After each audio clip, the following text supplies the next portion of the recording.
Hello to our CELF supporters out there. I'm Stafford Ocansey, and I'm the incoming executive director with the Children's Environmental Literacy Foundation.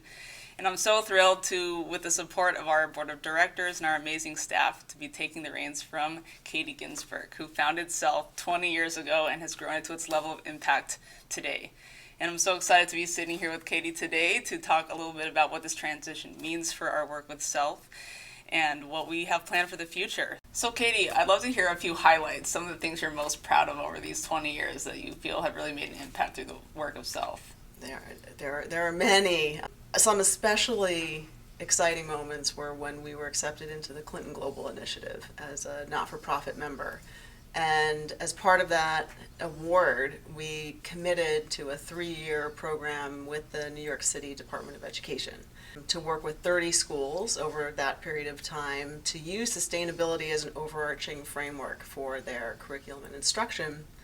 And in the second year of that program, we established a mentor type of program for some of the first year schools to become mentor schools to new schools that we brought in for the last 2 years of the program. And we saw such tremendous growth in the teachers that we worked with there and excitement on behalf of their students that they were being included in this profoundly meaningful program that really enabled a lot of the schools that participated to learn new strategies of using their neighborhoods as a method or a context for teaching and learning about these real world issues that their students care about.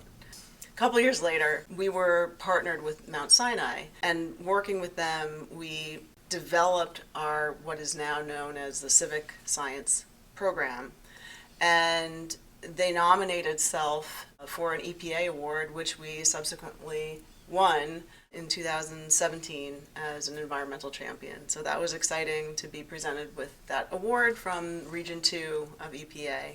And I would say, just thinking about the reach that we have achieved over 20 years, in large part due to the fact that we have established these very strong partnerships with 3 of the 5 largest public school districts in the country: New York City, DOE, Los Angeles, USD, and HISD, Houston Independent School District, enabling us to reach nearly 2 million students from the first year when we worked with 32 teachers at our first program.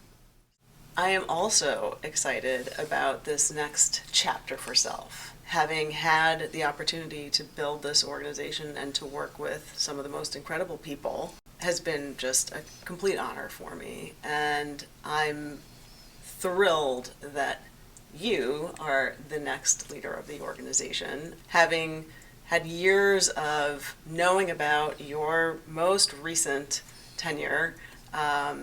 Organization, the Earth Institute at Columbia, is a particular thrill for me. Thinking about CELF 2.0, what are some of your initial visions and goals for the organization?